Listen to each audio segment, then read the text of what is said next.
हरे कृष्णा कृष्णा कृष्णा हरे हरे राम राधे गोविंद।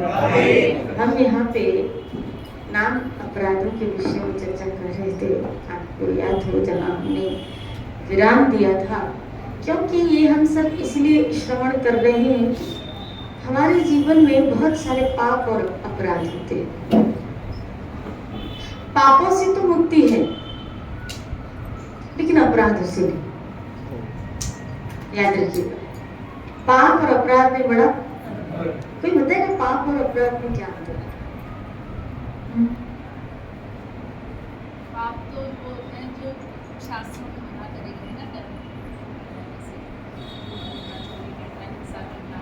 लेकिन अपराध वो होते हैं जो किसी की आत्मा को जैसे दिखाना होता है, जैसे वैष्णव अपराध करना, सेवा अपराध करना, नाम अपराध, निंदा करना। धर्म के बारे में हो जो तो अपराध हो गए, जो समाज के बारे में हो वो पाप। इसको ऐसे भी कैटेगराइज किया जा सकता है। श्री राधे गोविंद। पाप और अपराध में क्या अंतर? यहाँ तक कि चैतन्य लीला में आया है, महाप्रभु चैतन्य जब नित्यानंद जी के साथ संवाद होता है और जगाई मदाई के उद्धार के विषय में जब नित्यानंद जी महाप्रभु को कंप्लीसाइज कर रहे हैं कि आप इनको क्षमा कर दीजिए, इनसे बहुत सारे पाप हुए। यही चैतन्य लीला से दो उदाहरण सामने आते हैं, नाम अपराध और पाप। यहाँ से एक चैतन्य लीला में हमें समझने को मिलेगा। जब जगाई मदाई ने अपने जीवन काल में क्या क्या पाप वचन किया, बोला ऐसा कोई पाप नहीं था जो उन्होंने अपने जीवन में न किया हो। जुआ करना, नशा करना, व्यभिचार करना, लोगों को तंग करना, परेशान करना, मारधाड़ करना, खून खराबा आदि आदि आदि। ऐसा कोई पाप नहीं था। इतना नशा करते थे, इतना नशा करते थे। ये सब देखो पाप का एक भुगतान है। पाप भोगना पड़ता है।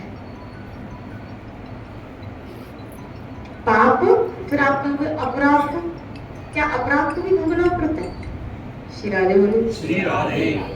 अपराध को अगर हम पाप को तो भोगना पड़ता है, और अगर भगवान के शरण में आया जाए तो उस भोगने से बचा भी जाया जा सकता।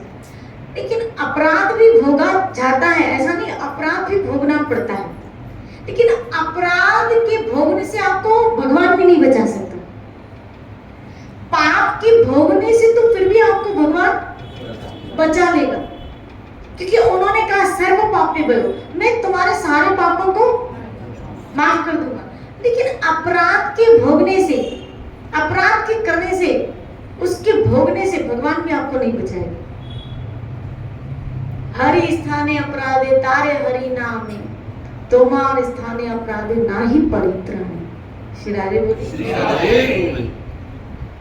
तो ये अपराध क्या है कि वो भुगतान है कि अगर आप उसमें भी, क्योंकि उसमें पाप में भी गलती की जा रही है और अपराध में भी गलती की जा रही है, लेकिन वहां जो आप गलती कर रहे हो पाप में, वहां क्षमा याचना करोगे, शरण में आओगे तो सूली की सजा कांटे तक आ जाएगी, और कांटे की सजा होगी वो तो माफी हो जाएगी। लेकिन अपराध की सजा उसके यहाँ माफी का विधान नहीं, और विशेषकर वैष्णव अपराध में तो नहीं है। श्री राधे बोले। आप देखिए इसी चैतन्य लीला में आया कि जब हरिदास जी के प्रति, एक हरिदास जी के प्रति किसी का अपराध बन गया था, जब हरिदास महाराज नाम की महिमा कर रहे थे, तो वहां एक पंडित जिसका नाम शायद गोपाल चांदू था, वो नाम की इतनी महिमा सुन के जब हरिदास महाराज गान कर रहे थे, तब उनके ऊपर व्यंग किया और कहा कि आप जो ये महिमा कर रहे हो ना, कोरी कल्पना है, ये कोई सत्य बात नहीं है। और बहुत हरिदास की उस वक्त निंदा की, बहुत बुला बुरा भी कहा। तब हरिदास ने कहा अगर मैं जो ये महिमा कर रहा हूं और अगर झूठ हो ना, तो मेरे नाक और कान सब गल जाए, मेरी जबान गल जाए अगर मैं झूठ बोल रहा हूं तो। श्री राधे बोली, ये चैतन्य लीला में आया है। लेकिन आया क्या कि वो व्यक्ति गोपाल चंपू जो हरिदास जी के ऊपर ब्लेम कर रहा था, नाम को काल्पनिक समझ रहा था या हरिदास जी की निंदा कर रहा था, आगे चल के आया क्या, उसके नाक कान गल गए और उसको कुष्ठ रोग हो गया था। जिन्होंने चैतन्य लीला पढ़ी है उनको पता होगा। श्री राधे बोली, उसके नाक कान गल गए। यानी हरिदास महाराज ने तो अपने लिए कहा, लेकिन ये उनको हो गया। क्यों? क्योंकि वो इतनी नाम की महिमा समझ नहीं पा रहे थे और नाम जी की महिमा जो कर रहा था उसके प्रति अपराध कर रहे थे, तो उस अपराध का मार्जन नहीं हुआ, उसका दंड उनको भोगना पड़ा। और जब वो हरिदास महाराज की शरण में आए, तब जाके उनका ये कुष्ठ रोग और ये भगवान ने उनके इस अपराध को माफ किया। श्री राधे। तो पाप का तो फिर भी मार्जन है, लेकिन अपराध का मार्जन नहीं है।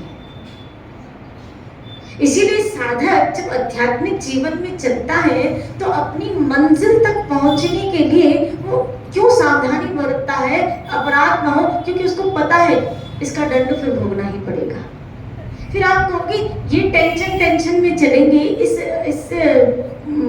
मानसिकता से चलेंगे, तो फिर चिंतन ठाकुर जी का क्या, फिर इस मार्ग में भी भय से चलेंगे, इसके प्रति अपराध न हो, इसके प्रति अपराध हो, ये नहीं हो, ये नहीं। श्री राधे बोलिए। इसीलिए कहा कि खाली अगर अपराध से बचना है तो वैष्णव अपराध से बचते हुए चलो, क्योंकि नाम अपराध अगर हो भी जाते हैं तो आप संकीर्तन का आश्रय लेते हैं तो अपराध का फिर भी मार्जन होता जाता है। विशेष कर जब नाम जपक को, जो नाम का जिन लोगों ने आश्रय ले लिया और अपने जीवन में जिन्होंने नाम को आधार बना के अपनी मंजिल तक पहुंचने का मार्ग का सिलेक्शन कर लिया है, भाई जब तक पास नहीं हो जाए, पेपर नहीं हो जाए, पास नहीं हो जाए, तब तक तो पढ़ना पड़ता है ना। आप देखते हो स्टूडेंट को ये एग्जाम में बैठने से पहले भी बाहर हॉल में वो क्या करते हैं, पढ़ते रहते हैं। जब तक वो एग्जाम सीट पे बैठ नहीं जाते, अंदर क्लासरूम में चले नहीं जाते, तब तक तो वो पढ़ते रहते हैं। और जैसी क्लास में गए वहाँ बुक, लेकिन जब तक नहीं पहुँच गए तब तक तो वो पढ़ाई करते रहते हैं। सिंसियर स्टूडेंट तो ऐसा ही करता है। बस इसी तरह सिंसियर साधक तो ऐसा ही करता है, जब तक मंजिल तक पहुंच नहीं जाता ना, तब तक वो ये पढ़ाई करता रहता है, तब तक वो सावधानी बरतता रहता है, जब तक अपनी मंजिल नहीं आ जाती। श्री राधे बोली। और देखो, मौत उस मंजिल से हमको मुलाकात कराएगी। मृत्यु एक वो स्थान है हमारे लिए जो हमारी मंजिल से मुलाकात कराएगी। इसलिए जो मृत्यु हमारी मंजिल से मुलाकात कराए, उस मृत्यु के वक्त हमारी तैयारी खूब होनी चाहिए। वो एग्जाम जो होगा ना, हमारा फाइनल एग्जाम होगा। अभी तो बीमारी से उठ गए, ये ऐसे ही हुआ, सेमेस्टर क्या बोलते हैं उसको, unit test, half year exam. जब आप किसी बीमारी से उठ जाओ तो समझ लेना एक सेमेस्टर क्रॉस किया आपने। अब उस सेमेस्टर में क्या नंबर आए कि जब आपने उस बीमारी में भी गोविंद को याद किया, तो कम से कम क्या फाइनल एग्जाम में थोड़े तैयार हो गए। किसी बड़ी बीमारी से आप निकले और उसमें आपका भजन नहीं छूटा, आपका चिंतन नहीं छूटा, आपकी हरि स्मृति नहीं छूटी, मतलब एक यूनिट टेस्ट, एक सेमेस्टर आपने क्रॉस किया है। श्री राधे बोलिए। लेकिन फाइनल एग्जाम तो भाई फाइनल एग्जाम है ना। फाइनल एग्जाम में तो हमको निकलना ही पड़ेगा, अब वो मौत है। श्री राधे बोले, और उसकी तैयारी तो हमको, इसीलिए हम, मुझे अभी मैं बॉम्बे में थी तो किसी ने मुझसे क्वेश्चन राइज किया, किसी ने पूछा, मैंने कहा चलो तुम ये तैयारी नहीं कर सकते हो, एंड मोमेंट में हमें भजन याद आए, अपने जीवन में ये तैयारी नहीं कर सकते हो, लेकिन कम से कम इतनी तो तैयारी करो, क्या भगवान न करे, भगवत मौत तो आनी है, लेकिन अगर मेरा अगला जन्म हुआ तो वो तो थोड़ा अच्छा हुआ तो पहले तो सोचना ही नहीं, लेकिन अगर हुआ तो उसकी भी तो प्रेजेंट में क्या करो, तैयारी करो। अगर इस जन्म में आपके भक्तियुक्त आचरण होंगे, आपके धार्मिक आचरण होंगे, आप निष्पाप जीवन जी रहे, मतलब आप अपने अगले जन्म की एक ऐसी अच्छी तैयारी कर रहे हैं जो आपको अपनी मंजिल तक तीव्रता से पहुंचाएगा, तो कम से कम चलो इस जन्म को, हमें पता है हम इतने भोग नहीं छोड़ पा रहे हैं, हमें पता है हम इतनी मोह आदि विकार नहीं, कम से कम उसमें से ऐसा तो करो कि क्या कुछ पहले से अच्छा, कुछ पहले से अच्छा, कुछ पहले से प्रोग्रेस, इतने तक तो आओ, एक सीढ़ी तो चढ़ो, कि अगर इसमें मृत्यु आ भी गई तो नेक्स्ट सीढ़ी थोड़ी अपर होनी चाहिए, लोअर नहीं होनी चाहिए। अगर नेक्स्ट बर्थ मेरा हुआ तो मेरी पहले से सीढ़ी थोड़ी ऊपर ही होनी चाहिए ना, कम से कम इतनी तो तैयारी कर ले कि क्या अगर हुआ भी जन्म तो सिर्फ भक्त परिवार में या भक्त बन के ही आए। श्री राधे बोली, बोलो श्री राधे, इतनी तो तैयारी करो। होना तो ये चाहिए कि मिल जाए, जो प्रहलाद महाराज ने तो कहा क्या, जितना जल्दी हो सके अडॉप्ट कर लो, किसको, भक्ति को स्वीकार कर लो। क्यों? क्योंकि इससे पहले इस शरीर को बीमारियां घेर ले, इससे पहले इस शरीर को बुढ़ापा घेर ले, इससे पहले इस शरीर को मौत घेर ले, हमें अपने जन्म और मृत्यु के बंधन से छूटने वाले रास्ते को पकड़ लेना चाहिए। श्री राधे बोली, तो कम से कम अच्छा आचरण तो कर सकते हैं। मुझसे अभी मैं फ्लाइट में थी तो किसी ने क्वेश्चन राइज किया, मैंने कहा और ज्यादा नहीं तो कम से कम ऐसा ही आचरण करो कि मेरी वजह से किसी को परेशानी नहीं हो, इतना अच्छा तो बन जाओ, इतनी तो अच्छी बन जाओ भले कि हमारी वजह से किसी को परेशानी ना हो, हमारी वजह से कोई चिंता युक्त ना हो, हमारी वजह से सब निश्चिंत हो, इतने तो बन जाए। हम किसी की परेशानी की वजह न बने, हम किसी के सुख का कारण नहीं बन सकते तो हम किसी के दुख का कारण भी न बने। इतना तो, इतने तक तो आ जाओ। श्री राधे बोलो ना श्री राधे। काश हर एक व्यक्ति ऐसा सोचता जाए तो हर परिवार एक स्वर्ग, कि मेरी वजह से किसी को, वो ये आजकल ये सोचती है दुनिया जाए तेल लेने, बोलो इस भजन को आगे पूरा तो करो। श्री राधे बोली, दुनिया में तेल लेने ऐश तू कर, दुनिया जाए तेल लेने, यहाँ दुनिया भी नहीं, घर वाले जाए, घर वाले भी सुनो, तुम लोग जाओ भाड़ में तेल लेने। श्री राधे बोली, श्री राधे बोली, किसी को किसी की परवाह नहीं, किसी को किसी की चिंता नहीं, हर एक व्यक्ति अपनी इंद्रिय भोग के विषय सोच रहा है,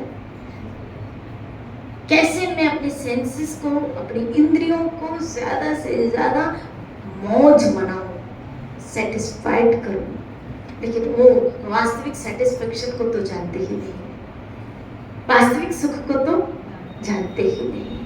श्री राधे बोली, लेकिन यहाँ जो चौथा सूत्र आ रहा है, अगर उस पे आपका जीवन चला, अगर आपका जीवन इस पे चला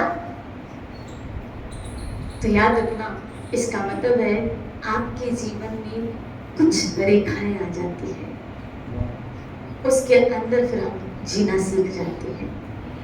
शिरादे बोले भाई आध्यात्मिक जीवन, स्पिरिचुअल लाइफ क्या है, आध्यात्मिक जीवन क्या है, मुझे कोई इसका खुलासा करें तो आध्यात्मिक जीवन क्या है? आध्यात्मिक जीवन क्या खाली राम राम कर रहा है क्या? क्या है आध्यात्मिक जीवन की परिभाषा क्या है? क्या है इसकी क्या इसको एक्सप्लेन करोगे? इसको किन शब्दों में आप डिफाइन करोगे? क्या है आध्यात्मिक जीवन? उसके जीवन में एक किस्म के लोग अपने आप को पहचानना, शास्त्रों ने जो बताए हैं उस जीवन के अंदर रहेगा जीवन व्यतीत है। स्वयं आनंदित रहना, औरों को भी आनंद प्रदान करना। जो व्यवहार अपने लिए हम नहीं चाहते दूसरे के लिए भी नहीं करें और भगवान का स्मरण करें। कितना अच्छी पॉइंट इन्होंने कही, जो हम अपने लिए नहीं चाहते वो दूसरों के लिए भी न सोचे। यानी जो आप अपने लिए एक्सपेक्टेशन नहीं करते हो ना कि मेरे साथ ऐसा ना हो, हम ऐसा व्यवहार दूसरों के साथ कैसे करें? बहुत अच्छी पॉइंट। स्पिरिचुअल लाइफ में जैसे कि आपका आचरण कैसा है, जैसे चीनी का स्वभाव मीठा है, स्पिरिचुअल लाइफ का स्वभाव है कि हम किसी के लिए भी, जो आपने बताया कि किसी को दुख देने वाले नहीं बने, और एक वे ऑफ लाइफ है, सुख शांति की लाइफ। बिल्कुल, वेरी गुड। यही बात भगवत गीता की जो 12वें अध्याय के कुछ श्लोक पढ़ रहे थे, अगर आपको याद हो, कि जहां भगवान एक पहचान करा रहे थे कि भक्त के अंदर क्या क्वालिफिकेशंस होती है, क्या क्वालिटीज होती है, वो स्पिरिचुअल लाइफ आपको प्रदान कर रही है कि हमारी स्पिरिचुअल लाइफ, हमारी आध्यात्मिक जीवन कैसा होना चाहिए। याद है आपको क्या क्या था? जो किसी से द्वेष नहीं करता, जो सबका दयालु मित्र है, जो किसी को कष्ट नहीं, और जो किसी के कष्ट देने पर विचलित नहीं होता। भाई उसको आ रहा है कष्ट, वो टेंशन ले रहा है, लेकिन वो अपनी तरफ से किसी को टेंशन नहीं दे रहा है। वो चिंता युक्त है, लेकिन वो अपनी तरफ से, उसके चिंतन में गड़बड़ी नहीं है, वो चिंतन भगवान का नहीं छोड़ रहा है। हो सकता है आप जिस परिवार में रह रहे हो उसकी जिम्मेदारियां आपको चिंतित कर रही हो, आपको टेंशन युक्त हो सकता है कुछ कर्जा हो, कुछ जिम्मेदारियां आपको हावी पड़े, लेकिन वो आपके भजन के ऊपर हावी न पड़े। दूसरा, आपकी उन जिम्मेदारी, उन टेंशनों की वजह से आप किसी के ऊपर हावी न पड़े। समझ रहे? कभी कभी हम हमारी घर की जिम्मेदारियां, घर की परेशानियां या हमारे इर्द गिर्द वाले के स्वभाव की वजह से हम इतने फ्रस्ट्रेट हो जाते हैं कि हम हमारे अंदर की बड़ास दूसरों पे, कभी कभी घर की बड़ास हम दुकान के नौकर पे निकालते, काम वाली भाई पे निकालते, बच्चों पे निकालते, पति की बड़ास थे तनातन। वो तो कुछ नहीं बोल रहा, वो मार खाए जा रहा है। बोला क्यों? बोला आज माई गुस्से में है। शिरादे बोली ना, बोलो ना शिरादे। स्पिरिचुअल लाइफ का अर्थ क्या है?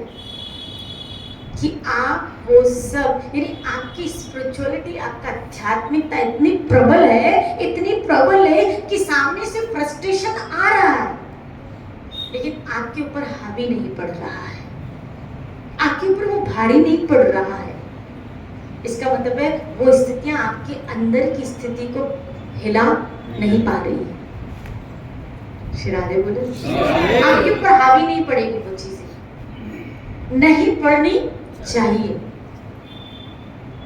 यानी आध्यात्मिक जीवन एक वो आनंद युक्त जीवन है कि आप वो आनंद उल्टा सब में ऐसे बांटते हो कि सबको ऐसा लगे क्या कि इसके जीवन में इतनी परेशानियां हो जाने के बावजूद भी ये इतने आनंद में कैसे रह सकते।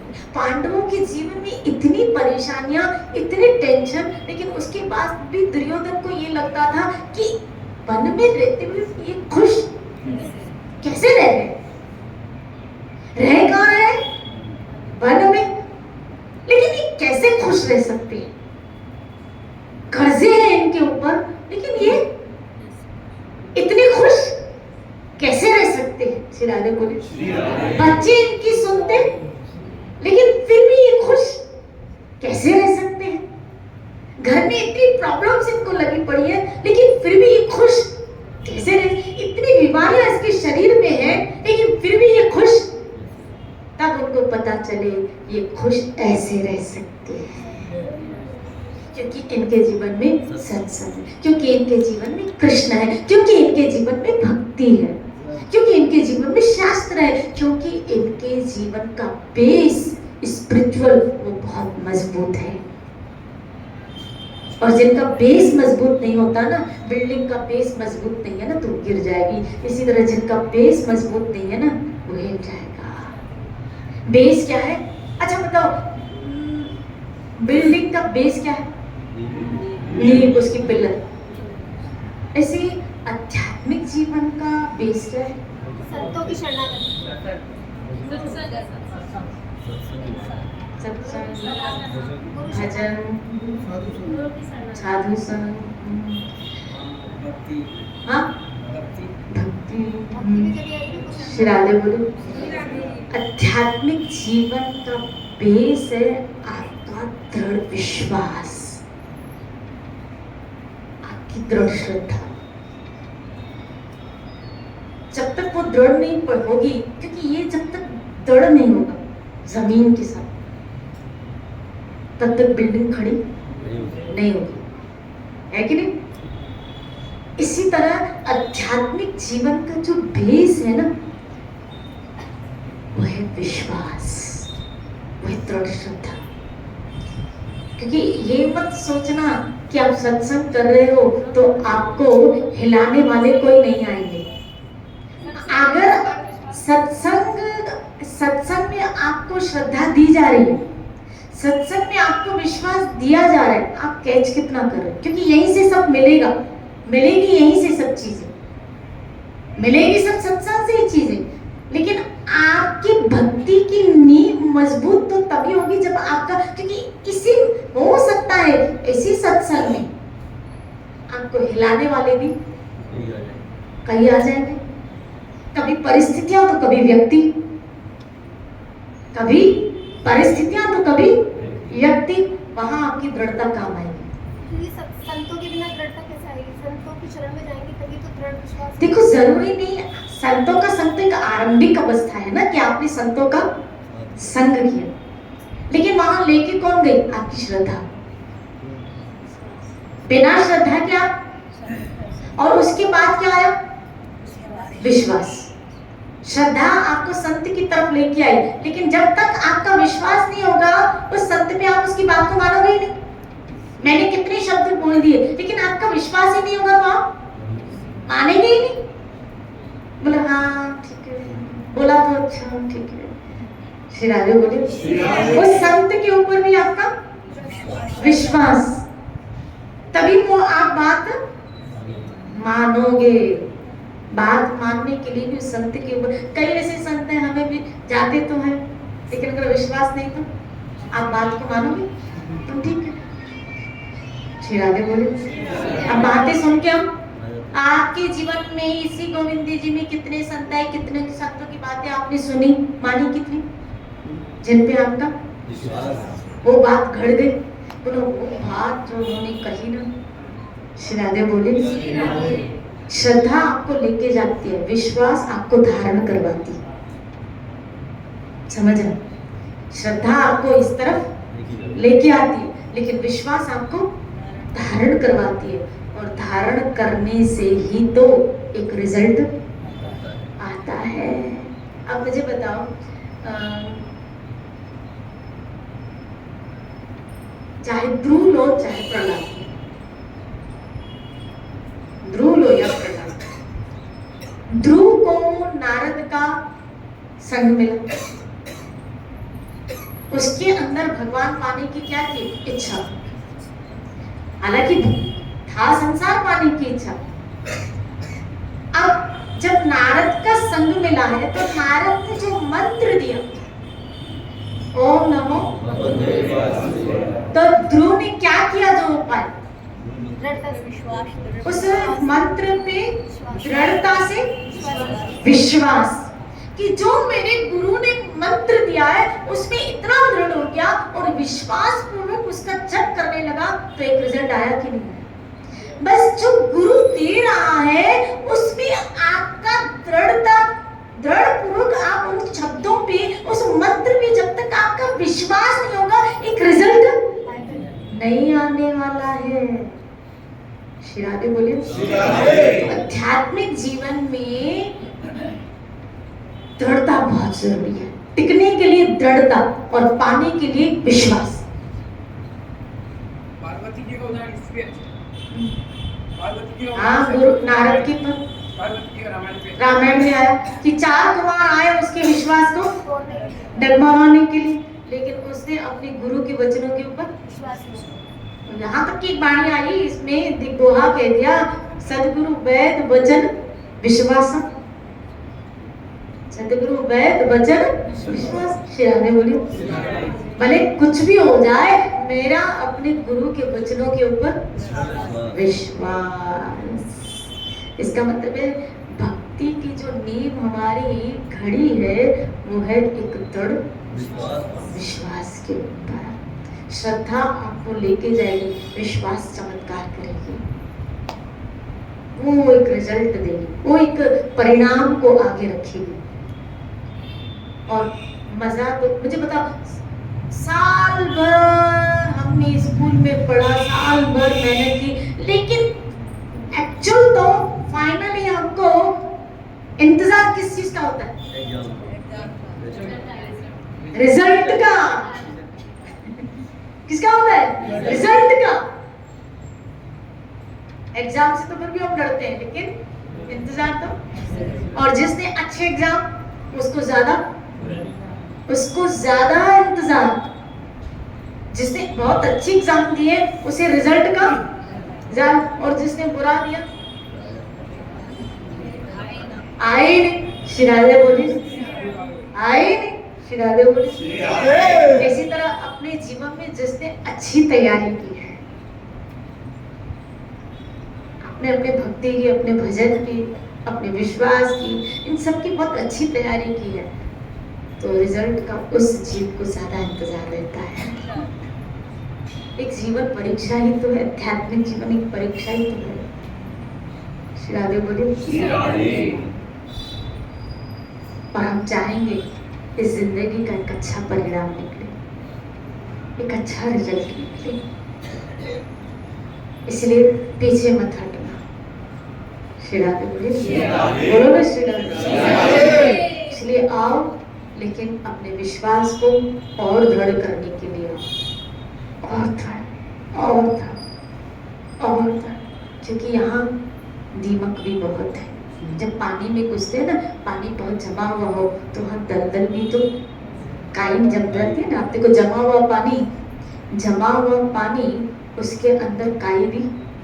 हम राधाकुंड में जाते हैं, कभी कभी सीढ़ियों में क्या होता है?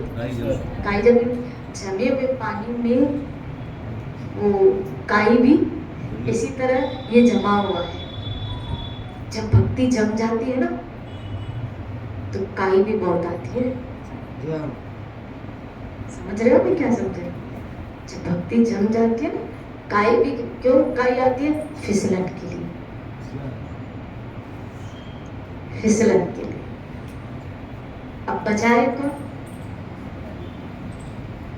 अरे मैं नहीं उदाहरण से दे रही हूँ जो आप प्रैक्टिकल करते हो। बचाए कौन?